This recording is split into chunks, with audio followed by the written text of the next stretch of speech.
السلام علیکم ورحمۃ اللہ وبرکاتہ۔ معزز اور معتبر سامعین و ناظرین کرام،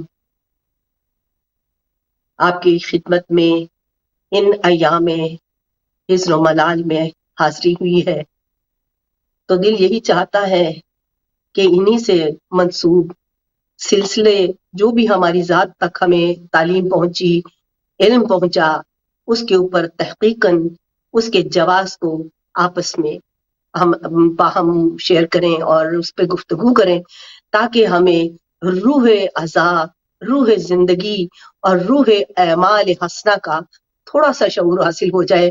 بلا شبہ اتنی بڑی بصیرت ہم کہاں سے حاصل کریں کہ ہم کائنات کے مالک کی منشاؤں تک پہنچ سکیں۔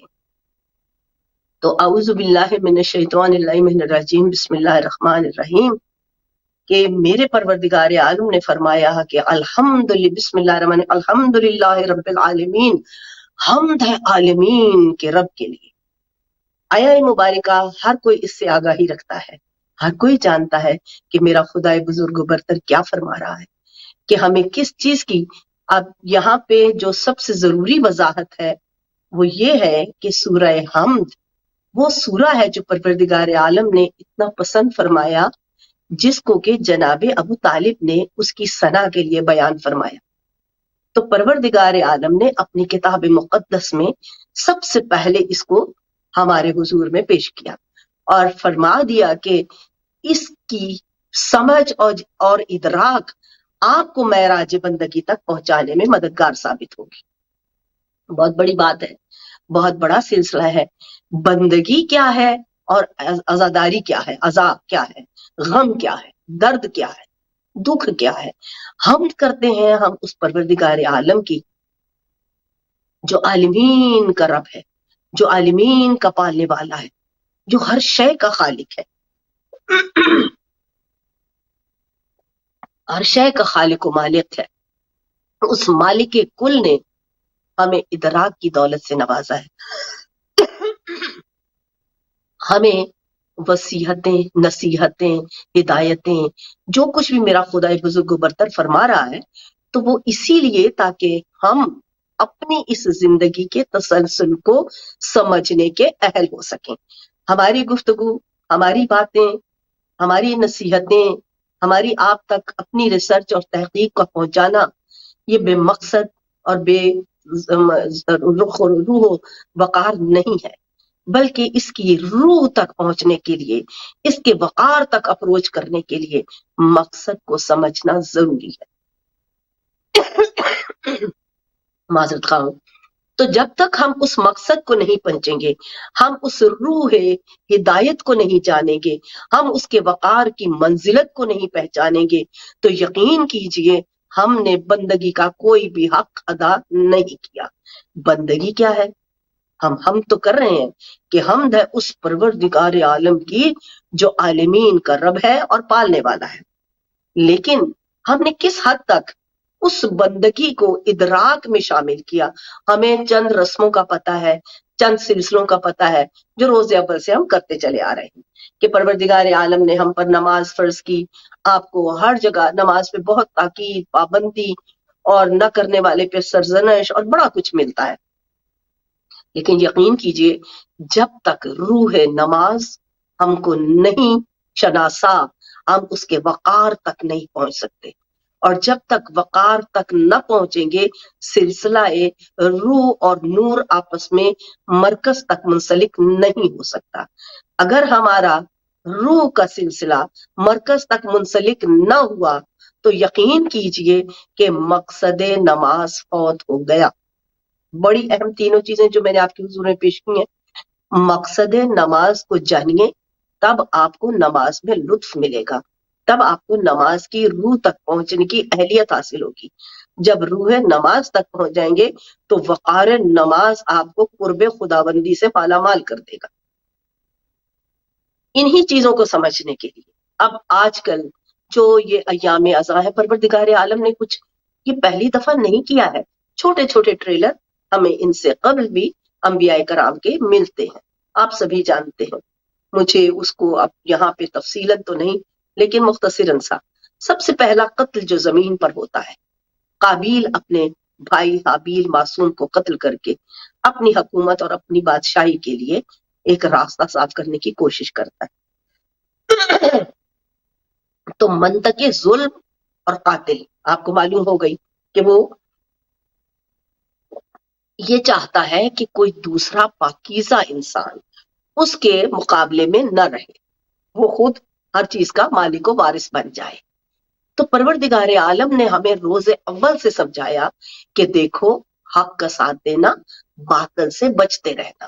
اب جس نے، بہت قابل غور نقطہ، جس نے قابیل کی حمایت کی اس نے دراصل حابیل کے قتل کو جائز قرار دیا. اس نے حابیل کا کہنا درست کا ہونا درست مان لیا، اور جو جناب حابیل کے حق میں کھڑا ہوا ان سے ہمدردی رکھی، ان سے رحم ان کے لیے دل میں پیدا کیا یا محسوس کیا، تو یقین کیجئے کہ وہ انسان حق والے کے ساتھ قرار پایا. یہ بڑا سمپل سا سادہ سا سلسلہ ہے جو روز اول سے رواں دواں ہے. اب ہم دیکھتے چلے آئے ہیں، آپ جانتے ہیں اچھی طرح سے، بڑے غور و فکر سے ان باتوں کو سن کر سمجھ کر عمل درآمد کیا کیجئے. سمجھ سب سے ضروری نقطہ ہے اس زندگی کا.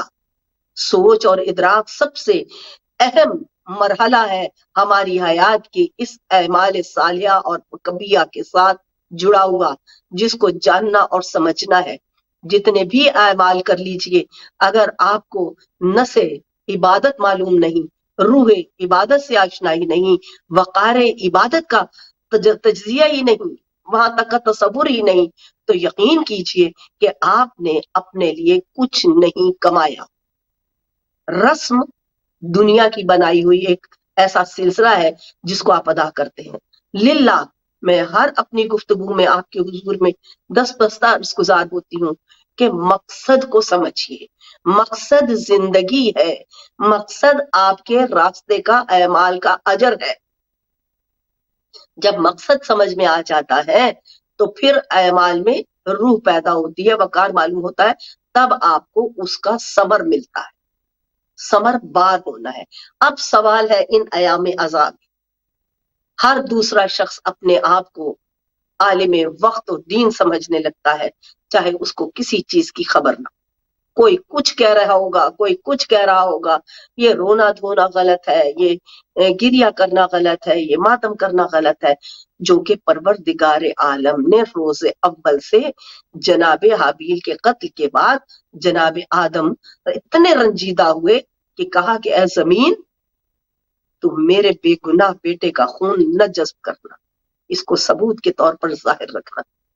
نقطہ دیکھا آپ نے. اب آئیے چلتے آئیے، چونکہ نبی اللہ تھے، وہ جانتے تھے کہ مجھے جو حکم ہے وہ حق کے لیے اپنے بیٹے حابیل کو اوورٹیک کروانا، ان کو پہنچانا ہے. لیکن قابیل کا ظلم اور بربریت، اور وہ جو شیطان کا ایک راستہ اور ایک رحمان کا راستہ ہے، یہی دو راستے ہیں. اس کے سلسلے میں اب یہ قدرت آپ کو ایک مقام پر لے کر آ رہی ہے، ایک لیول پر آ رہے ہیں، ایک ایسی سطح پر آپ آ رہے ہیں جہاں سے آپ نے معذرت خواہوں حق و باطل کی تمیز کرنی ہے، جہاں سے آپ نے حق و باطل کو پہچان کر اپنا راستہ بنانا ہے. سب سے بڑی بات کیا ہے؟ اپنا راستہ بنانا. جب آپ اپنا حق کا راستہ بنا لیں گے تو آپ ایک طمانینت قلب میں چلے جائیں گے. بندگی کیا ہے؟ اللہ کی عبادت. اب جو اللہ کے پیغمبر آ رہے ہیں ان سے عقیدت، محبت اور حمایت، یہ بندگی کا سب سے بڑا اصول ہے، یہ نقطہ ہے. بندگی خدا آپ تبھی کر سکتے ہیں کہ جو آپ کو خدا کا پیغام دے رہے ہیں، جو آپ کو خدا سے شناسائی دے رہے ہیں، کم از کم آپ ان کی تکریم اور ان کے اعمال حکم کو بجا لاتے ہوئے ان کے اعمال سے اپنے آداب زندگی کو سیکھ کر ان اعمال کو بجا لائیے. سمپل سی بات ہے، سیدھی سی بات ہے، کوئی الجھن اس میں نہیں، کوئی پریشانی اس میں نہیں. یہ حق ہے اور حقیقت ہے. میرے جو دوست ہوگا، جو کہیں کسی محفل میں بیٹھا ہوگا، اگر میرے خلاف کوئی بولے گا تو میرا جو سچ مجھ کا دوست ہوگا، جو اصل دوست ہوگا، وہ کبھی بھی ایک لفظ بھی میرے بارے میں نہیں سن سکے گا. تو پتہ چلا کہ وفادار وہ ہوتا ہے جو کبھی بھی کسی شر، خرابی، کینہ، بغض، نفاق، نفرت میں شامل نہیں ہوتا۔ اور اگر ہم نے اللہ کے بھیجے ہوئے نمائندوں کے کسی بھی سلسلے میں ان کی مخالفت میں دوسرے گروہ کے ساتھ اپنے آپ کو پایا تو یقین کیجئے کہ آپ اس منزل پر ہیں جہاں آپ گروپ یا سلسلہ پروردگار میں نہیں رہے، آپ جماعت الہی میں نہیں رہتے۔ اب جب آپ جماعت الہی میں ہی نہ رہے، اب دن رات شور مچائیے ہم بندگی میں ہے بندگی میں، بتائیے آپ کی بندگی قابل قبول ہے؟ آج یہ کہا جاتا ہے نمازیں پڑھو، قرآن پڑھو، کربلا والوں کو بخشو۔ کربلا والے ہمیں بخشوانے کے لیے خدا نے بھیجے ہیں، ہمیں ان کو نہیں بخشنا ہے کچھ بھی۔ ہمارے پاس تو ادائیگی کے لیے درست الفاظ نہیں ہے۔ ہم اس نور کی انرجی کو جو قدرت تک پہنچاتی ہے اپنی ذات کے لیے نہیں پہنچا سکتے۔ صرف ایک راستہ ہے، بندگی کے لیے ہمیں اس عزا میں شامل ہونا چاہیے پڑے گا، اس درد و غم کے ساتھ حمایت کرتے ہوئے کھڑا ہونا پڑے گا جو خدا کے نمائندگان کے ساتھ اس ظالم دنیا نے یا شیطان یعنی کفر حق کے ساتھ مقابلے پہ آنے والے باطل نے اپنا عمل کر کے دکھایا۔ تو جب ہم سچ کے ساتھ حق کے ساتھ کھڑے ہوں گے تبھی ہم اس جماعت میں ہو سکیں گے جو جماعت پروردگار کہلاتی ہے۔ بندگی کیا ہے؟ خدا کے حکم کو ماننا، تسلیم کرنا۔ صرف نماز پڑھنے کو بندگی نہیں کہتے۔ آپ نے الٹی پلٹی نماز پڑھ کے گندے کپڑوں سے، گندے لباس سے آدھے الفاظ ادا کیے، دماغ کچھ اور سوچتا رہا، تو آپ کیا سمجھتے ہیں یہ بندگی پروردگار ہوئی؟ اس نماز میں وہ خشوع چاہیے آپ کو، اس نماز میں وہ طہارت چاہیے آپ کو جو آپ کو مرکز تک جوڑ دے۔ تو بندگی اس وقت آئے گی جب آپ یہ اپنے آپ کو تسلیم کی اس منزل پر لے آئیں گے کہ میرے مالک و خالق، تو میرا خالق، میں تیرا بندہ، میں تیرے سامنے سر جھکا رہا ہوں اس لیے کہ تو قابل عبادت ہے۔ مولا علی کیا فرماتے ہیں؟ میں اللہ کی عبادت نہ تو جہنم کے خوف سے اور نہ ہی جنت کے لالچ سے کرتا ہوں۔ وہ تو جنت کے بانٹنے والے ہیں، انہیں کہا کہ جہنموں کے خوف اور جنتوں کی، لیکن جو کچھ انہوں نے کیا، انہوں نے ہمارے لیے ایک سلسلہ بنایا، ایک تعلیم ہمیں دی، ایک عقل و فراست اور شعور کی وہ بات سمجھائی کہ ان کا کوئی بھی قول، کوئی بھی فعل حضرت انسان کی ہدایت سے باہر نہیں ہے، وہ سب کچھ ہمارے لیے فرماتے ہیں۔ تو انہوں نے ہمیں یہ دے کر فرمایا کہ یاد رکھنا، جنت کے لالچ کے لیے اور دوزخ کے عذاب کے لیے عبادت نہیں ہوتی، عبادت اس لیے بندگی کی جاتی ہے، عبادت کی جاتی ہے کہ میرا خالق و مالک لائق عبادت ہے، میرا خدا لائق عبادت ہے۔ جب میں اس کی عبادت میں جاتا ہوں تو میں اپنے آپ کو سرنڈر کرتا ہوں، پیش کر دیتا ہوں، اطاعت میں دے دیتا ہوں کہ میرے اللہ تو میرا مالک، میں تیرا بندہ، میں ہر چیز سے بالکل آزاد ہو کر، بے نیاز ہو کر تیری خدمت میں حاضر ہوا ہوں، مجھے قبول کر۔ یہ الفاظ جو ہم نماز کے بولتے ہیں للہ، ان کے بھی مطلب ذہن میں رکھا کیجئے کہ تیری حمد ہے کہ تو کائنات کا پالنے والا ہے، تو یوم دین کا مالک ہے، آخر فیصلے کے دن کا مالک ہے۔ آپ جب ان الفاظ سے اپنے خدا کے حضور میں جائیں گے، مقصد نماز یہ ہے کہ اپنے مرکز سے تعلق قائم ہو جائے، اور روح نماز یہ آپ کو اس مقام تک لے جانے کے لیے آپ کے لیے ایک سبب ہے کہ جو آپ کو اس وقار تک پہنچاتی ہے جہاں آپ مقرب خدا بن جاتے ہیں۔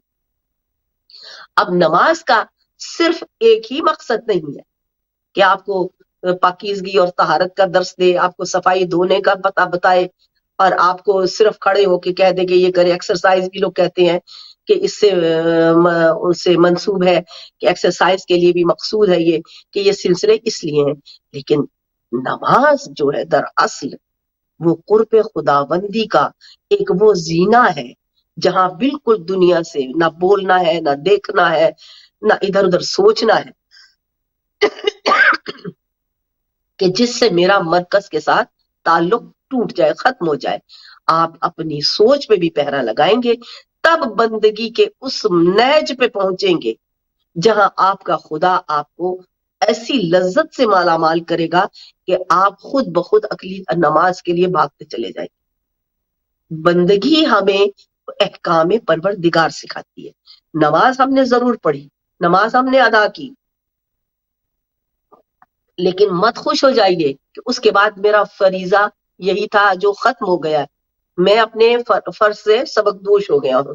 بلکہ پروردگار عالم نے قدم قدم پر یہ جو کائنات کا سلسلہ بنایا ہے، یہ جو ترتیب بنائی ہے، تو ہم کئی چیزوں کو رد کر دیتے ہیں کہ ایسا نہیں ہے، ایسا ہے، ایسا نہیں ہے، ایسا ہے.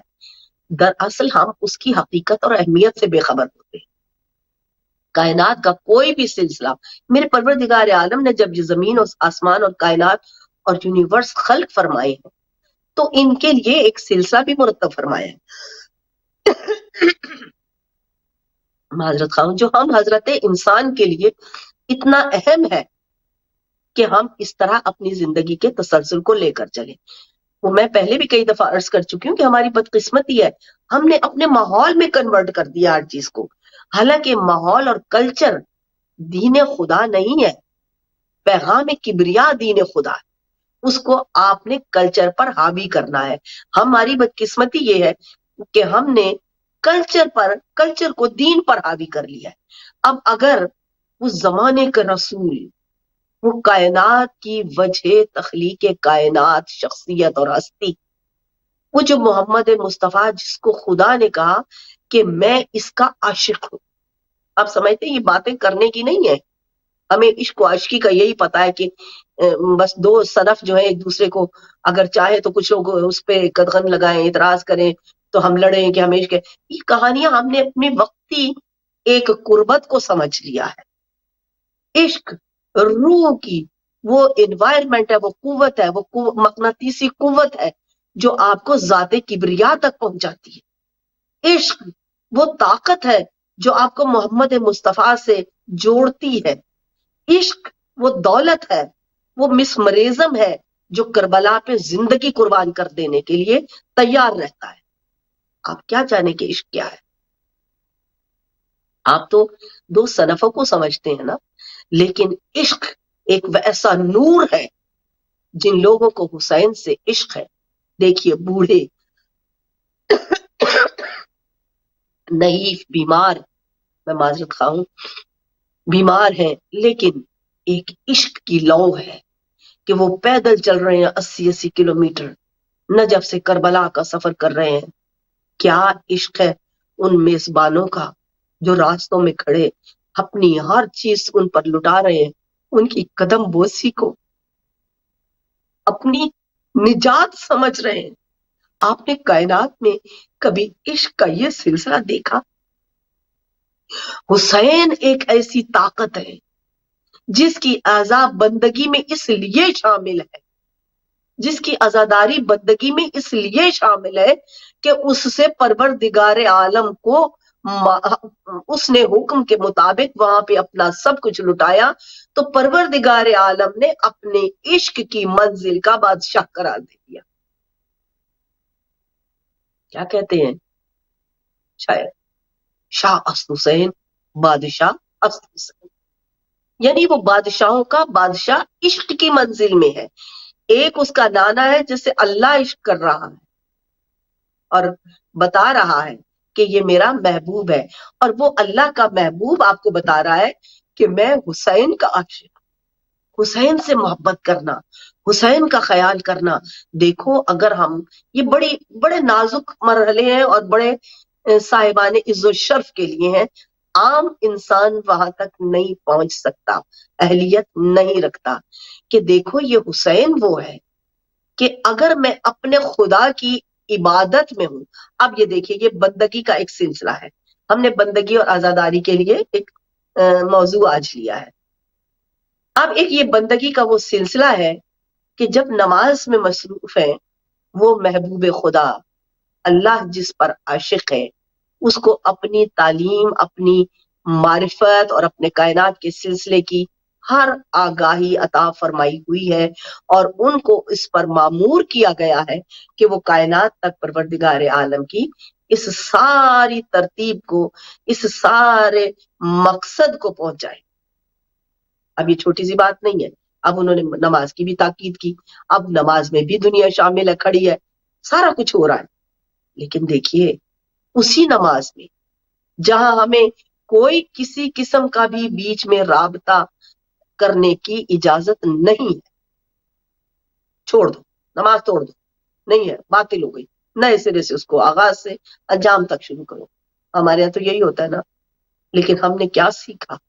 اس زمانے کا رسول، وہ فخر انبیاء، وہ محبوب کبریا، جب حالت نماز میں ہے، جو لوگوں کو تربیت دینے والے، ان کی سیرت ہماری زندگیوں کا لائحہ عمل ہے. کمال ہے، حالت نماز میں ہے، اور کیا ہے کہ حسین آتے ہیں اور پشت پر بیٹھ جاتے ہیں. اب تقاضے دنیا کیا ہے؟ دیکھیے، ہم اپنی بندگی کو ہم تقاضے اور کلچر دنیا میں اس وقت کنورٹ کرتے ہیں، لیکن ہم یہ نہیں سوچتے ہیں کہ یہ بات کس کی، میری اور آپ کی نہیں ہو رہی، یہ اس محمد مصطفیٰ کی ہو رہی ہے جو کائنات میں علم و آگہی کی دولت لے کر آپ تک پہنچانے ہے. یہ وہ سراج منیر ہے، یہ وہ روشنی کا منبع ہے جنہوں نے ہمیں حقیقت زندگی، حقیقت کبریا، حقیقت اعمال، حقیقت علوم سے آگاہی دی. تو جب پروردگار عالم نے ان کو اتنی بڑی ذمہ داری عطا فرمائی، وہ دولت جو انہوں نے ہم تک پہنچائی، وہ وجدان جو انہوں نے ہمیں دیا، کیا وہ زمانے کا نبی یہ نہیں جانتے تھے کہ میں نے حسین کو ہٹا دینا، اسی طریقے سے ہاتھ لگا دینا، کوئی بھی ہو تو ہم ہمارے میں ہو تو ہم اس کو ہاتھ سے اتار دیں گے. لیکن جبریل تب تک وہی رہتے ہیں اور فرماتے ہیں کہ اللہ کے حبیب، جب تک یہ حسین نہ اترے، کیا چاہتے ہیں آپ؟ کون سے علم تک پہنچنے چاہتے ہیں ہم لوگ؟ ہم کہاں تک سمجھ بوجھ رکھیں گے؟ ہم نے اس کو سنا اور اپنی کثافت ذات، جو ہماری سوچ و فکر ہے، جو اہل بیت سے محبت کا فقدان ہے جن لوگوں میں، انہوں نے اس کو ٹھکرا کر آگے بڑھ گئے. لیکن یہاں پہ بندگی کا تقاضا یہ تھا کہ ہم اس کا ساتھ دیتے جس نے ہمیں بندگی کردگار سکھائی ہے، جس نے ہمیں بتایا ہے کہ بندگی کیا ہوتی ہے. اپنے خدا کے سجدے میں سبحان ربی الاعلی 72 دفعہ ہمیں تاریخ بتاتی ہے، ہمیں روایتیں بتاتی ہیں کہ رسالت مآب نے یہ تسبیحات کا ورد کیا 72 مرتبہ، تو تب اپنی مرضی سے حسین اترے. بتائیے، میری اور آپ کی نماز باقی رہتی ہے، لیکن صاحب نماز نے، اس کی نماز باقی بھی رہتی ہے، اور ان کی تربیت کے لیے قیامت تک کے لیے سیرت رسول اللہ صلی اللہ علیہ وآلہ وسلم بندگی کردگار کے لیے ضروری ثابت ہو گئی. اب جب تک حسین نہیں اترے، رسالت تسبیحات کا ورد کرتے چلے جا رہے ہیں، تو ہمیں یہ پتا چلا کہ حسین رسول کو ہی نہیں، اللہ کو بھی بہت عزیز ہے. کیونکہ اللہ کا رسول تو کوئی کام ایسا کرتا ہی نہیں جس کا حکم اس کو پروردگار عالم کی طرف سے مل نہ جائے. تو پروردگار عالم کی رضا تھی کہ میرے حبیب حسین کی خاطر سجدے میں رہنا. اللہ اکبر. ہے مسلمان، میں حیران ہوتی ہوں کہ کربلا میں وہ جو 9 لاکھ کی فوج تھی، وہ سارے مسلمان تھے، وہ حافظ تھے، وہ قاری تھے، وہ عالم تھے، علماء اور محققین تھے، وہ رسول اللہ کا کلمہ پڑھتے تھے.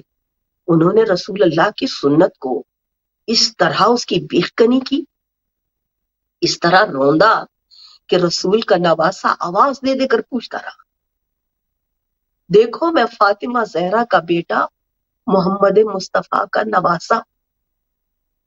یہ وہ بی بی کا نام اس لیے ماں کا لیا کہ تم جانتے ہو کہ تقدس فاطمہ زہرا سلام اللہ علیہا رسول اللہ نے تم تک پہنچایا، بتایا، سکھایا، سمجھایا ہے. اور رسول اللہ نے فرمایا ہے کہ جس نے میری بیٹی کو دکھایا اس نے مجھے دکھایا. آج اس کے لیے تعویلیں بن رہی ہیں. آج وہ وقت آ گیا ہے کہ جہاں پہ اقوال رسول اللہ کے اوپر لوگ اپنی سوچ و فکر کے قول حاوی کرنے کی کوشش کر رہے ہیں تاکہ دشمنان اہل بیت کو چھپایا جائے، ان کو صاف کرنے کی کوئی کوشش کی جائے. لیکن کائنات میں وہ باقی ہے. اگر آدم علیہ السلام معذرت خواہ اپنے بیٹے حابیل کی حمایت کے لیے کھڑے ہیں، تو نبی اللہ جہاں کھڑا ہے وہیں خدا بزرگ و برتر کی ذات ہے، وہیں مظلومیت ہے اور دوسری طرف ظلم ہے۔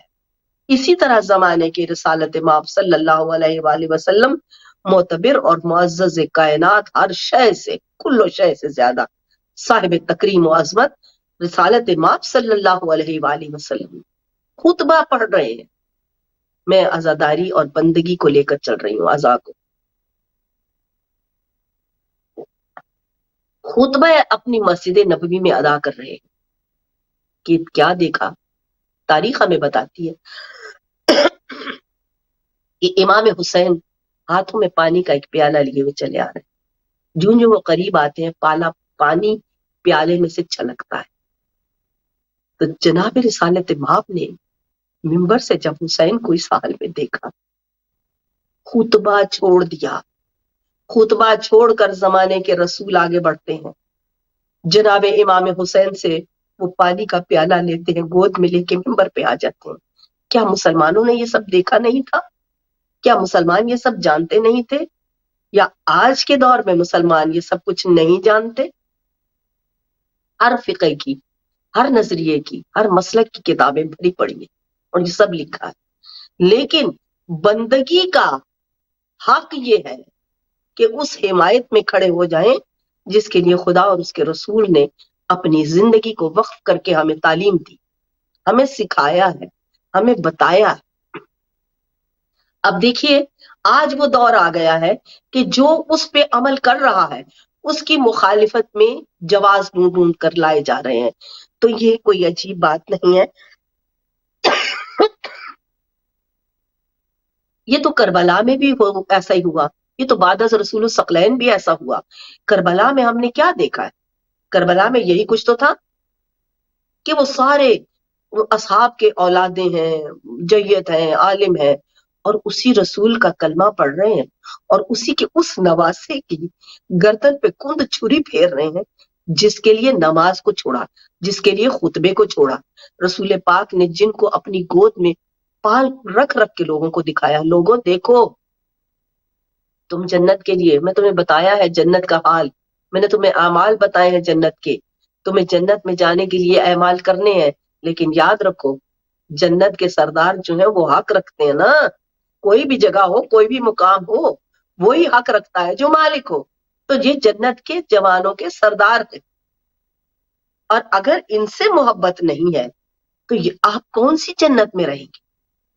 وہ کسی بیان کرنے والے نے صحیح کہا کہ وہ وقت جب آئے گا تو مخالفان و بغض رکھنے والے جو ہیں وہ کہیں گے یہاں تو حسنین کی دربار ہے، ہمیں ادھر نہیں جانا، ہمیں تو اور دوسری طرف جانا ہے، یہ تو کوئی شیعوں کا اپنا امام بارگاہ ہے یا وہ ہے۔ تو یہ باتیں بے شک دنیا کی ہیں، لیکن ہم اپنے اس مقام پر یقیناً کھڑے کہ جہاں ہم نے دو راستے بنا لیے، بندگی کے لیے عزا۔ آج جو عزاداری کی جا رہی ہے یہ بندگی کا تقاضا ہے، یہ تقاضا بندگی ہے جس کو اللہ کے رسول نے ہم تک پہنچایا، بتایا، اور پروردگار عالم نے اپنے حبیب کو اپنی حالت نماز میں حسین کو رنجیدہ نہ کرنا اس کا حکم دیا کہ جب تک حسین کو رنجیدہ نہیں کرنا، جب تک وہ اپنی مرضی سے نہ اترے۔ میرے محبوب تو نے حسین کو پشت سے نہیں اتارا، تو کیا فکر مسلمان یہاں تک نہیں پہنچ رہی کہ خدا کتنا محبوب رکھ رہا ہے حسین کو، اور یہ سارے مسلمان ذبح کر رہے ہیں؟ اور یہاں تک نہیں، عصمت تری سب سے بڑا ظلم، خانوادہ رسول کی چادریں چھین رہے ہیں، خواتین کی گھروں میں بٹھا رکھا ہے، اور آل رسول کو، یہ وہ رسول ہے جس نے تمہیں درندگی سے انسانیت سکھائی، جس نے تمہیں غیر مہذب لوگوں کو تہذیب سکھائی، جس نے تمہیں جہنم سے بچا کر جنت کا راستہ دکھایا۔ لیکن اگر تم خود جہنم کے لیے تیار ہو، تمہیں جہنم ہی چاہیے ہے، یہ تم پر چھوڑا۔ یہ تھا وہ مقصد، یہ تھی وہ اہمیت، یہ تھی وہ بندگی کی ایک وہ کڑی کہ جس سے آپ نے عزاداری سے اپنے خدا کے حضور کے میرے اللہ تو نے جو منتخب کیے، جو تیرا سب سے پیارا نبی تھا اس کے گھر سے جو قربانی چلی، جو حسین علیہ السلام نے، امام حسین علیہ السلام نے کربلا میں ساری دنیا کو قیامت تک کے لیے پیش کیا، اسی لیے محبت حسین دلوں میں ایک لو کی طرح جلتی، لیکن آپ کو شفافیت چاہیے۔ تو پروردگار عالم ان لوگوں کو اتنا شعور نہیں تھا کہ انہوں نے خواتین کے ساتھ کیا درندگی کی۔ آج مسلمانوں میں یہ مرض بہت بڑھ چکا ہے۔ خدایا ان مسلمانوں کو، ان نام نہاد مسلمانوں کو ہدایت عطا فرما۔ اب آئی بات عزاداری کی پوری مکمل طور پر، جب ہم آگے بڑھنا چاہ رہے ہیں، جس نے اللہ کے بھیجے ہوئے نمائندوں کو، جنہوں نے کبریا کی ہمیں شناخت کروائی، جنہوں نے ہمیں پروردگار عالم کی ذات مبارکہ اور مطہرہ اور کائنات کی عظیم و خالق ہستی کا ہمیں علم دیا، ہمیں ہمارے خالق کی ذات سے روشناس کرایا، ہمیں اس کے احکامات پہنچائے، تو ہمارا کیا حق تھا؟ ہم نے ان کا ساتھ دینا تھا یا ان کے خلاف کھڑے ہونا تھا؟ لیکن جو ظلم یہاں پہ ایسے لوگوں نے کیا جو ابلیسیت کی راستے پہ چلتے ہوئے ان پہ ظلم کرتے رہے، دنیا نے انہی کا بھی ساتھ دینا، انہی کا اکثر ساتھ دینا شروع کر دیا۔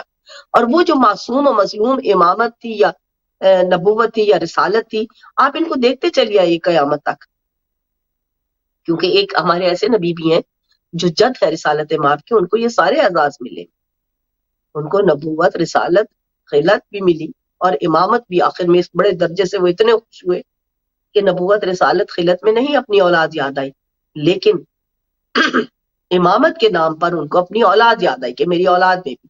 تو وہاں بھی فیصلہ پروردگار عالم نے فوری طور پر کیا۔ دیکھیے بندگی کے معراج کو دیکھیے، آپ بندگی کے سلسلے کو دیکھیے کہ جو ظالم ہوں گے، بات واضح ہو گئی، ان تک یہ عہد نہیں پہنچ سکتا، کیونکہ ان میں بھی ایسے لوگ آگے تھے جو ظالم تھے، اور ان میں وہ جو ہستیاں قیامت تک کے لیے رسالت ماب صلی اللہ علیہ وآلہ وسلم کی ذات طاہرہ مطہرہ تک تھا، وہاں تک یہ سلسلہ آگے چلنے کے لیے موجود تھا۔ اب ازا جو رہی، ہم نے دیکھا جناب زکریا کو آرے میں کاٹا گیا، اب جناب یعقوب کو آپ دیکھیے بیٹے کی جدائی میں، وہ بھی ایک نبی اللہ ہے، یہ بھی نبی اللہ ہے، نبی خدا نبی کے لیے رو رہا ہے، گریا کر رہا ہے، کیا اللہ اس کو منع نہیں کر سکتے تھے کہ تم کیوں رو رہے ہو؟ صرف درد تھا بیٹے کا کہ نہ جانے میرا بیٹا کس عالم میں ہے، نہ جانے زندہ بھی ہے کہ نہیں۔ اب دیکھیے ایک نقطہ ہے، اب یہ ساری بات بندگی میں شامل ہو رہی ہے۔ 40 برس روتے رہے، گریا کرتے رہے، تو کیا آپ جناب یعقوب کے خلاف کھڑے ہو جائیں گے، انہیں برا بھلا کہیں گے؟ لیکن جب خدا بزرگ برتر نے ان کو یہ اندیا دیا کہ تمہارا بیٹا زندہ ہے، تو گریا پہ کبھی بھی اللہ پاک نے کبھی کسی کو سرزنش نہیں کیا، وہ بندگی خدا میں شامل ہوتی۔ جناب ایوب کے بدن میں کرم پڑ گئے، وہ اپنے خدا سے فریاد تو کرتے ہیں، گریا کرتے ہیں، رو رو کر فریاد کرتے ہیں، اور جس نے جناب ایوب کا ساتھ دیا وہ بندگان خدا میں جماعت کبریا میں شامل۔ جناب عیسیٰ علیہ السلام کو دیکھیے کہ جس نے ان کو سولی پہ ظاہری چڑھایا گیا، جو عام فہم لوگوں تک یہی سلسلہ رہا، لوگ یہی سمجھتے رہے کہ ان کی جناب عیسیٰ کو سولی پہ چڑھایا گیا ہے، لیکن قرآن نے ہمیں بتایا کہ ان کا جو غدار تھا، جو ان کے ساتھ غداری کرنے والا تھا، اس کو ہی ہم نے عیسیٰ کی شکل دے کر بنا دیا۔ اب جس نے جناب عیسیٰ کا ساتھ دیا وہ خدا کی جماعت قرار پایا۔ تو پروردگار عالم نے یہاں یہ لوگ بھی مناتے ہیں، جب ایک جمعہ ان کے ہاں آتا ہے، یہ گوشت نہیں کھاتے ہیں اس دن، یہ اپنے آپ کو سادہ سلسلے میں رکھتے ہیں، چھٹیاں مناتے ہیں، روزے بھی رکھتے ہیں، اور جب خوشی کا دن ہوتا ہے تو پوری دنیا میں کرسمس بھی مناتے ہیں۔ ہمیں اللہ کے بھیجے ہوئے نمائندوں کے ساتھ ان کے دکھ درد میں کھڑے ہونے کے لیے کس نے منع کیا ہے؟ معذرت خواہ، تقاضا بندگی یہ ہے کہ ان مظلوموں کے ساتھ کھڑے رہو جو حق کے لیے کائنات میں اپنا سب کچھ لٹا رہے ہیں، اسی کو بندگی کہتے ہیں۔ خدا کے حمایتی ہونا، خدا کے ساتھی ہونا، اس کو بندگی کہتے ہیں۔ بندگی یہ نہیں ہوتی کہ میں صبح شام آدھے دھلے اور آدھے گندے لباس میں، آدھا وضو کیا آدھا نہیں کیا، آدھی الفاظ قرآن مجید کے میں نے یعنی آیات جو پڑھی ہیں ان کو آدھا ادا کیا بغیر شعور کے، رٹا لگایا ہوا، رٹا لگا کے اسی طرح دماغ میں 70 کوئی کاروبار سوچ رہا ہے، کوئی سلسلہ سوچ رہا ہے۔ حتیٰ کہ ایک مجھے بتا رہی تھی کہ مجھے جتنا بھی جس پہ غصہ آتا ہے جب نماز پڑھنے تو وہ سارا میرے دماغ میں گھومتا ہے۔ اب بتائیے کہ ہم کون سی عبادت کر رہے ہیں؟ اس کو بندگی کہتے ہیں؟ ہم اپنی دنیا کے دھندوں میں الجھے پڑے ہیں، ہمیں زندگی میں حقیقت مذہب سے آگاہی ہے ہی نہیں۔ اب وہ سوچ سمجھ کے آ گئے اور کہیں کہ میں تو اللہ کی عبادت کر رہا تھا، میں تو بندگی میں تھا۔ للہ بندگی کا مطلب سمجھیے، بندہ اپنے پالنے والے کو، پروردگار عالم کو، مالک کل کو، اپنے روبرو اس ہستی کو جھکتا ہے اس کے سامنے اور کہتا ہے کہ میں ایمان لایا، میرے اللہ میں جانتا ہوں کہ تو لائق حمد ہے، تو میں جانتا ہوں کہ حمد تیری ہے، کائنات کا ذرہ ذرہ تیری عبادت کر رہا ہے، تجھے یاد کر رہا ہے۔ عبد ہوتا ہی وہ ہے، صرف نماز کے طریقے سے آپ اپنے آپ کو متکبر نہ کریں۔ یہ آپ کو ایک سلسلہ بتایا گیا ہے کہ یہ وہ سلسلہ ہے جس سے آپ جلد از جلد مرکز تک پہنچ سکتے ہیں۔ اس کے لیے اہمیت ہے نماز کی۔ نماز کو رد نہیں کریں گے تو آپ کے اندر کی ایک انوائرمنٹ اپنے خدا کے ساتھ بہت جلدی جڑ جائے گی، لیکن خدا کے لیے روح نماز کو سمجھیے، نماز کے ادا کرنے کا سلسلہ جانیے۔ نماز ہے کیا؟ نماز کا سلسلہ کیا ہے؟ قرب خداوندی کے لیے جب آپ اپنے آپ کو مکمل دنیا سے بے نیاز کر دیتے ہیں تو گفتگو کیجئے، جو الفاظ پڑھیے ان کو سامنے رکھ کر کسی اس طاقت بے نیاز کو جو حاضر بھی ہے اور غائب بھی ہے جب آپ گفتگو کریں گے تو یقیناً آپ کا رابطہ اپنے خدا سے قائم ہو جائے گا۔ اس وقت آپ بندگی کے سلسلے میں آنا شروع ہو جائیں گے۔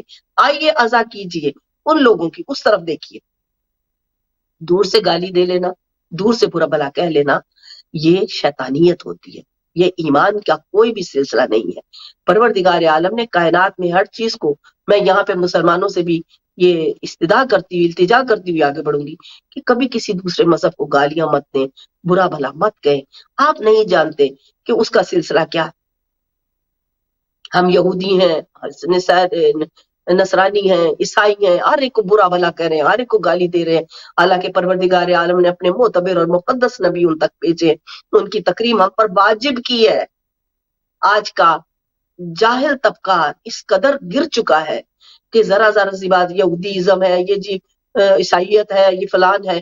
موسیٰ علیہ السلام سا نبی یہودیوں کی طرف بھیجا۔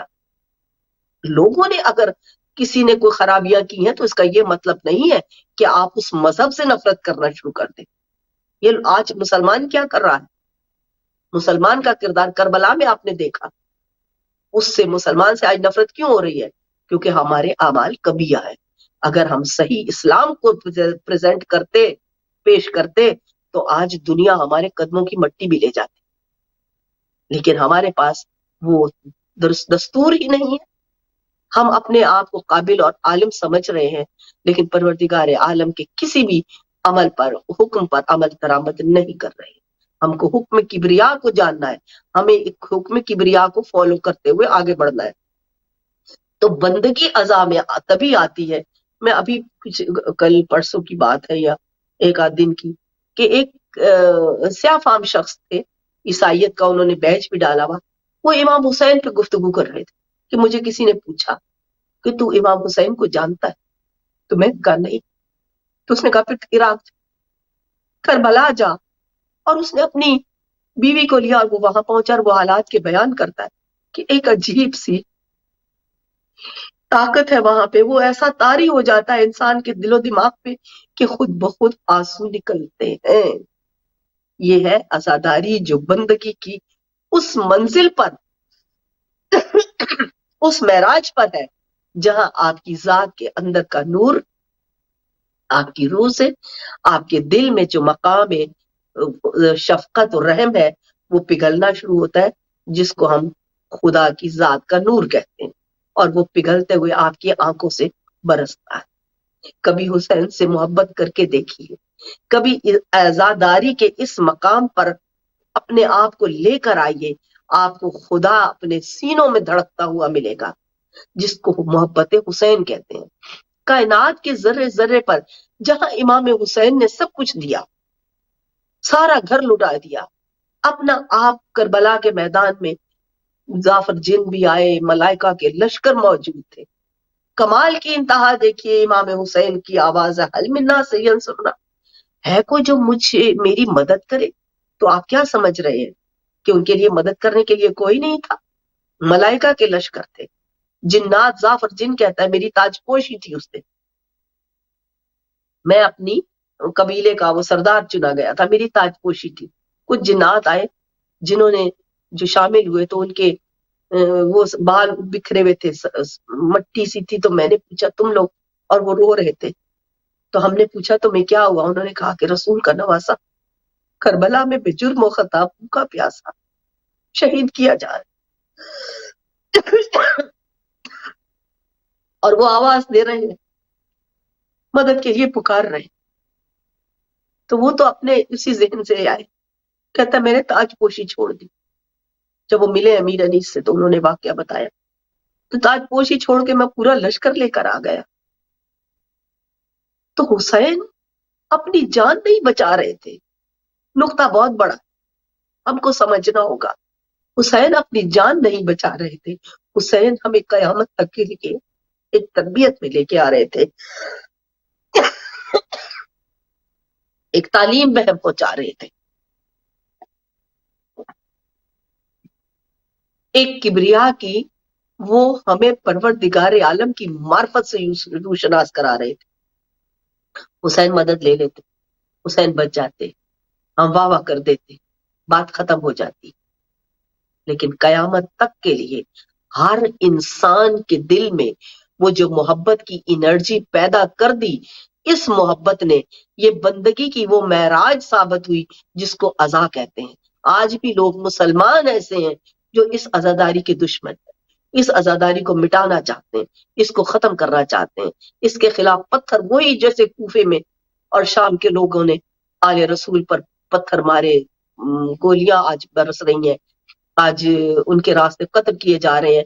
تو وتیرہ ظالم نہیں بدلا ہے، مظلوم کی روانی جاری ہے، مظلوم کا ذکر باقی ہے. للہ بندگی آپ کو عزاداری کے اس وسیلے سے، اس ترسیل سے اس مقام پر پہنچاتی ہے جہاں دنیا میں آپ اپنے دل سے محبت کبریا کا احساس پاتے ہیں. جب آپ کی آنکھوں سے آنسو نکلتے ہیں تو بدن ہی نہیں، روح، دل، تسکین، ہر چیز تسکین پاتی ہے. اسی سکون کو بندگی کی معراج کہتے ہیں. تسکین قلب جو عبادت دیتی ہے وہی آپ کے لیے بندگی کی معراج ہوا کرتی ہے. اپنے خدا کو جاننا ہے، اپنے خدا کو پہچاننا ہے. ہم نے کسی کے لیے کوئی اچھائی یا برائی نہیں کرنی. یہاں مسلک کی بات نہیں ہے، للہ مسلمان عالم اسلام سے ملتجی ہوں. یہاں مسلکوں کی بات نہیں ہے، یہاں نظریے کی بات نہیں ہے، یہاں محمد مصطفیٰ کی تعلیم کی بات ہے.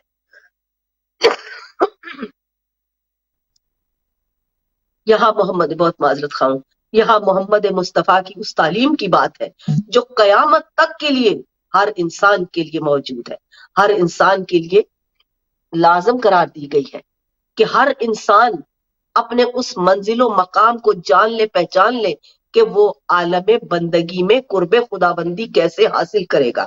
آج آپ کے سامنے ایک زندہ معجزہ، ایک زندہ طریقہ، ایک زندہ سلسلہ موجود ہے. کبھی عزائے حسین سے اٹھنے والوں سے پوچھئے کہ جب وہ فضائل اہل بیت سنتے ہیں، خدا کی ذات کا تعارف لیتے ہیں تو ان کی روح میں کتنے پھول کھلتے ہیں، اور اس کے بعد جب وہ ان کے مصائب پہ گریا کر کے اٹھتے ہیں تو روح کس قدر پھولوں کے کسی جہان میں پرواز کرتی نظر آتی ہے. اور یہ لطافت بندگی کے اس معراج سے ملتی ہے جہاں اس انسان کا اپنے خدا کے ساتھ اتنا مضبوط تعلق اور قرب ہو جاتا ہے کہ خدا کہتا ہے کہ جان اپنی ذات میں سے، یہ ایک لذت ہے، یہ ایک عشق ہے، یہ ایک سرور ہے، یہ پروردگار عالم کی عطا ہے. پروردگار عالم سے دعا کیا کیجئے کہ اے میرے خدا، اے میرے مالک، مجھے بندگی کی وہ معراج عطا کر کہ جب میں کوئی عمل کر رہا ہوں تو مجھے اپنی ذات سے تیرا نور، تیرا سرور، تیرا ظہور، ہر چیز نصیب ہو جائے. تو عزا وہ سلسلہ ہے کہ جس سے آپ کو اپنی ذات کے اندر سے خدا کی ذات کا سرور ملتا ہے، سکون ملتا ہے، راحت ملتی ہے، اور آپ قرب خداوندی پاتے ہیں، اس لیے کہ ہر بندگی آپ کو قرب کے لیے اشارہ کیا گیا ہے، بتائی گئی ہے، دکھائی گئی ہے۔ تو اعضائے کربلا و عزاداری امام حسین رسالت ماب کے اس نواسے کا سلسلہ ہے جس کے لیے خود رسول اللہ نے کہا کہ میں حسین سے اور حسین مجھ سے ہے۔ حسین منی و انا من الحسین، یعنی میں حسین سے، حسین مجھ سے۔ تو اگر کربلا میں حسین کو ذبح کیا گیا تو ان سے رسول الثقلین تھے، تو رسالت کے گلے پر چھری چلانے کے مصداق ہے، مصداق رسالت ماں کے گلے پہ چھری چلائی گئی مسلمانوں نے۔ تو جب محمد مصطفیٰ کی شان اتنی بلند تھی تو پروردگار عالم نے ان کی اس سلسلے کے عشق کی طاقت کو بھی کائنات میں سب سے زیادہ بلند فرمایا، سب سے زیادہ تقویت عطا فرمائی۔ تو تقویت کربلا سے، تقویت ذات کو حاصل کیجئے، محبت کربلا سے اپنی ذات کی تربیت کرنی ہے، آگے بڑھنا ہے۔ پروردگار عالم ہمیں بندگی کے اس مقام پہ فائز کر کہ جہاں پہ ہمارا تیرے ساتھ ایسا قرب ہو سکے کہ ہم کہہ سکیں، دیکھیے عزاداری ایک ایسا درد ہے، ایک ایسی محبت کی تنصیب ہے آپس میں، ایک ایسا انمول درد ہے جو آپ کو کہیں گہرائی میں لے جاتا ہے، درد لے کر جاتا، خوشی نہیں لے کر جاتی۔ خوشی میں آپ بکھرے پھرتے ہیں، آپ کے یہاں سے اوپر کے حصے میں آپ کو وہ محسوس ہوتی ہے، آپ اس سے خوش ہوتے رہتے ہیں، لیکن درد آپ کو گہرائی میں لے جاتا ہے۔ اور یہ عشق حسین ایک ایسا میٹھا درد محبت ہے جو آپ کو آپ کے خدا تک پہنچاتا ہے۔ اور کسی کو کہا کہ میں نے جو کچھ کیا معرفت الہی کے لیے کیا، میں نے معرفت خداوندی آپ تک پہنچائی۔ میرے امام حسین نے معرفت کے وہ دروازے کھولے ہیں۔ حسین علیہ السلام کی محبت سے معرفت کبریا ملتی ہے، محبت محمد مصطفیٰ ملتی ہے۔ آپ کو اہل بیت کی محبت سے کائنات میں بندگی کا وہ درجہ نصیب ہوتا ہے جس میں خدا کہتا ہے کہ تو خوش ہوا میں تو نے میری اپنی ذات میں سے میری ذات کا شعور حاصل کیا، جب تو نے اس لازوال محبت سے لازوال انرجی پیدا کی تو میں تیرے سے خوش ہوا، اور خدا ان پر رحم کرتا ہے۔ لیکن خدا ہر ایک کو اس نے وقت معین تک شیطان کو مہلت دے رکھی ہے۔ جہاں جہاں ظلم ہو رہا ہے، جہاں جہاں زیادتیاں ہو رہی ہیں، لوگ کہتے ہیں کیوں نہیں خدا دیکھتا، کیوں نہیں خدا سنتا؟ خدا بے نیاز ہے، خدا کے پاس صبر کی طاقت ہے، خدا ہمیں دیکھ رہا ہے۔ خدا اس نے جب مہلت دے دی تو اپنے قول سے نہیں پھرتا ہے، لیکن آپ کو آزماتا ہے اس طرح کہ آپ کس حد تک حق کا ساتھ دے رہے ہیں یا باطل کا دے رہے ہیں۔ جب آپ باطل کا ساتھ دے رہے ہیں تو یہ بندگی پروردگار نہیں، جب عزاداری کر رہے ہیں تو ہم ایک سچے کا ساتھ دے رہے ہیں، ایک کربلا والوں کا ساتھ دینا، محمد مصطفیٰ کا ساتھ دے رہے ہیں، اہل بیت رسول کے ایام غم، معذرت خواہ، ایام غم ہے کہ ان کے ساتھ معاملات ازاہ غم ہے۔ جب ہم ان کے ساتھ کھڑے ہو جاتے ہیں تو ہم قبیلہ جماعت کبریا کے ساتھ کھڑے ہو جاتے ہیں، کیونکہ اللہ نے ان کو یہ ہم پر حکم صادر کیا ہے کہ ان کی محبت کہہ دے میرے حبیب تم پر واجب کی۔ قرآن مجید میں ان کی محبت واجب تھی۔ حیرت ہے کہ کیا کربلا میں وہ سارے مسلمان جو کہ بڑے بڑے واعظ اور حافظ اور قاری اور عالم اور اصحاب کی اولاد تھی، کیا وہ نہیں جانتے تھے کہ ہم پر واجب ہے محبت ان کی؟ تو جنہوں نے اس راستے کو چھوڑا انہوں نے شیطان کے راستے میں وہ اپنی تقویت وہاں پہ پہنچائی، اور وہ اس جماعت میں دو ہی جماعتیں ہیں، ایک اللہ کی اور ایک شیطان کی، اور ایک حسین کی اور ایک یزید کی، ایک حق ہے ایک باطل۔ جتنا جتنا شعور رکھتے ہوئے اپنی زندگی کے سفر کو آگے بڑھانا ہے، اتنا اتنا آپ کی بندگی میں قوت پیدا ہوتی جائے گی، عروج پیدا ہوتا جائے گا، آپ کو سرفرازی نصیب ہوتی رہے گی۔ تو للہ آئیے مطلب آزا کو سمجھیے، آزاداری زندگی کے لیے اتنی ہی اہم ہے جتنی کہ آپ کے پاس خدا کی بندگی کے لیے قرب کی ضرورت ہے۔ قرب تبھی ملے گا جب آپ اس درد سے گزریں گے، وہ درد آپ کو اپنے خدا کا قرب عطا کرنے کے لیے بہت بڑی مدد ثابت ہوگی۔ تو اس لیے عزاداریوں پہ ہاتھ اٹھانے، گالیاں دینے کرنے سے اپنی زندگی کو قرب خداوندی سے محروم نہ کیجیے۔ میں کوئی مسلک، کوئی نظریہ، کوئی سلسلہ مد نظر نہیں رکھتی، ہر انسان کے لیے ایک پیغام ہے۔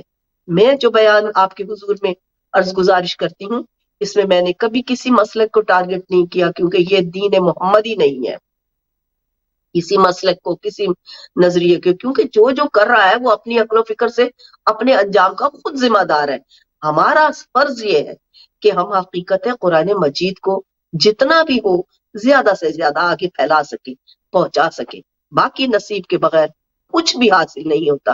لہٰذا میرے معزز سامعین کرام اور ناظرین کرام، اپنی زندگی کی حقیقت کو سمجھیے۔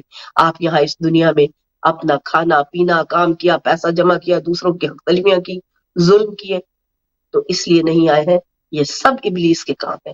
جو کہیں بھی کسی طور پہ ظلم کر رہا ہے، وہ یاد رکھیے کہ وہ انجمن شیطانیت سے ہے۔ اس نے ایک پوری کی پوری اپنی بنا رکھی ہے انجمن، اپنی آرگنائزیشن۔ تو پروردگار عالم کے ساتھ، ان کے حق پرستوں کے ساتھ کھڑے ہو جائیے۔ آئیے کہ اپنی بندگی کو اعضاء کے صدقے میں، عزاداری کے صدقے میں عروج دیجیے۔ خدا ان لوگوں سے خوش ہوتا ہے جو اس کے پیاروں کے ساتھ کھڑے ہوتے ہیں۔ بہت بہت شکریہ۔ آئندہ ہفتے تک اجازت دیجیے۔ التماس دعا، خدا حافظ۔ یا زینب، یا زینب، یا زینب